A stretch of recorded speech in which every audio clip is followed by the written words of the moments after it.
So what do you do after the whole ascension process is kind of ebbing and the awakening is, those symptoms and all the surges, energy vibrations and funny feelings in your body, they have subsided? Well, because life ebbs and flows in a wave, we are receiving energy and increasing our awareness and experiencing change when the wave is at its peak. And when we're at a lull at the valleys, we might feel a little bit meh, a little bit in limbo, as if what has gone by and what is coming is not here yet. So what do you do in that feeling of being in the valley?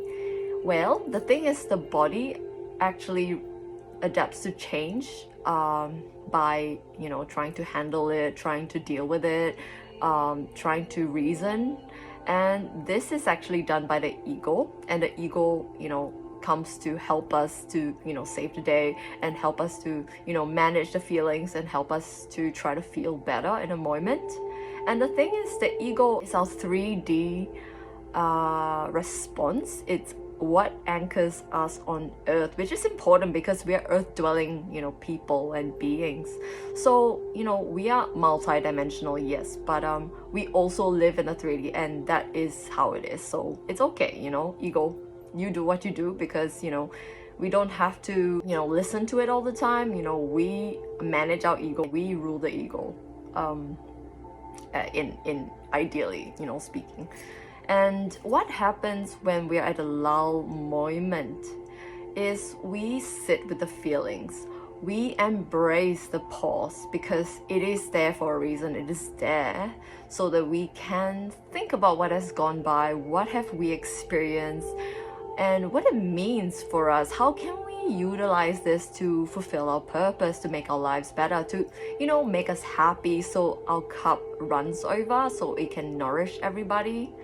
It is a chance to listen to those feelings, because all feelings are messengers and they are here to tell us, hey, this thing may need a bit of healing around it. You need to change your perspective around it so it can aid you, instead of being a trauma response, something that we label as not okay, because everything is a gift if we can change it to be a gift. So this is your chance to work on that. This is your chance to just sit in it and maybe not even work on it, but allow it to evolve as it can, as you will naturally do so. And you will get downloads. Like, downloads are, everybody gets downloads. It's just sudden inspirations of ideas that you kind of realize it is why it is the way it is.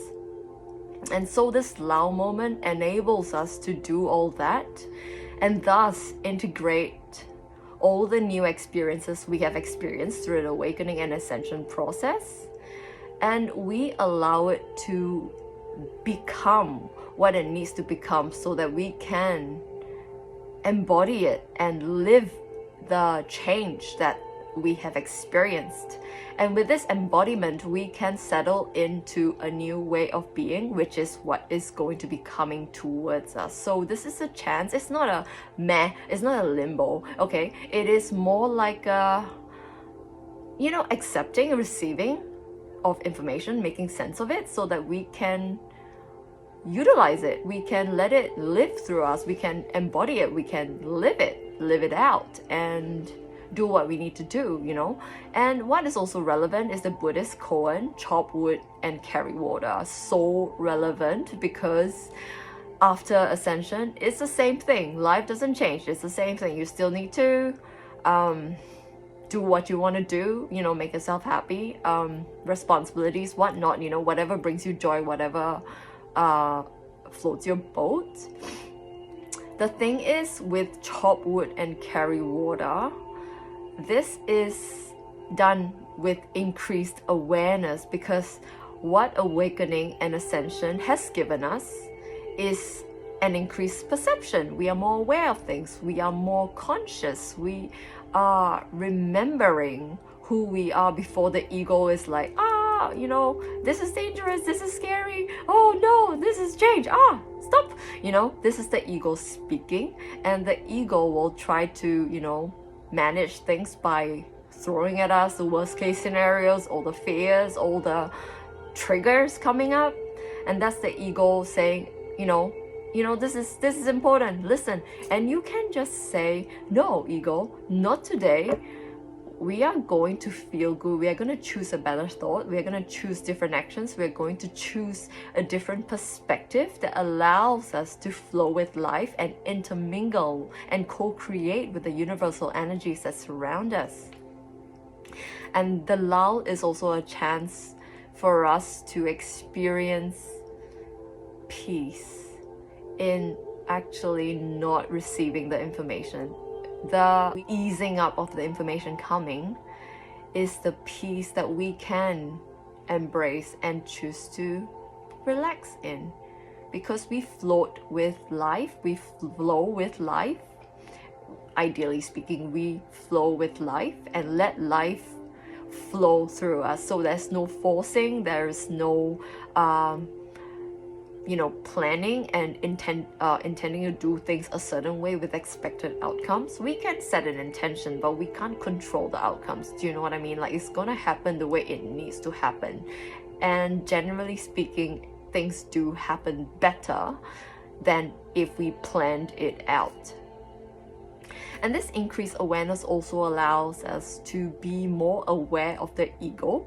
So this is a blessing, really, because when we realize that the ego gives us the triggers, the ego gives us the fears, the ego gives us the worst case scenarios, we can think about, hey, what other possibilities are there? This is the gift of awakening. This is the gift of ascension. There's increased awareness of choices on how we can navigate the increased energies given to us, how we can piece it all together to make it make sense in a way that best benefits us and therefore the world in turn.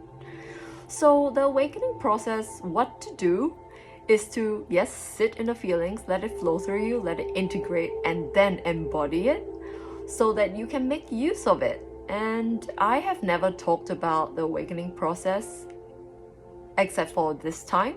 And the thing is, I feel that the awakening is ongoing. Like this, managing of ego and increased awareness is ongoing throughout life. Like, it's just that we don't talk about it or are aware of it until the awareness is increased to the level that we can perceive it, if that makes sense. So when we are young, it has been happening. We might have gone through bouts of depression, we might have gone through bouts of addictions, and this is a sign of awakening. These are all signs of awakening. It's all the things that have incited change in us that we can't put a name to until we realize, hang on, it's because of trauma, it's because of lack of connection, it's because of lack of expressing ourselves. And those are changes that the universe is giving us because of increased energy influx. And that's just how it is. And when we are aware of it, we can do something about it. And sometimes, like now, we can talk about it. We can actually explain what is going on. And what I realized, life gives us experiences, and then we learn what that experience means.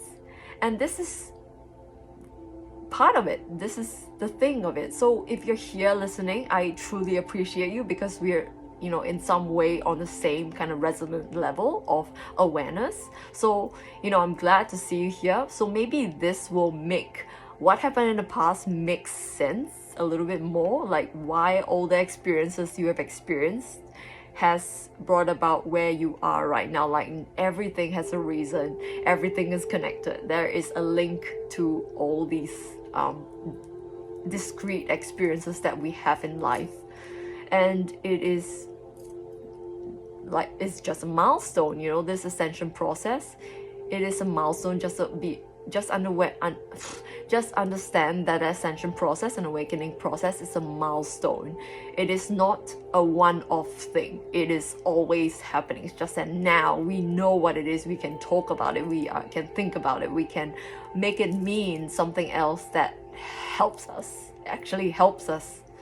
So another thing that I noticed is I read something online, and it is really relevant to the ascension process, especially in the lull valley moments. And it goes, uncommon advice: if you don't know what to pursue in life right now, pursue yourself.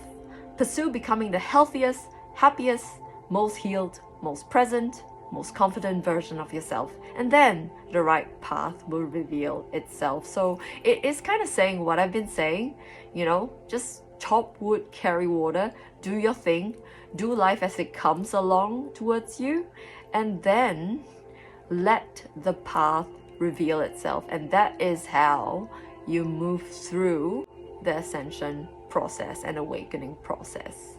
And have a lovely day.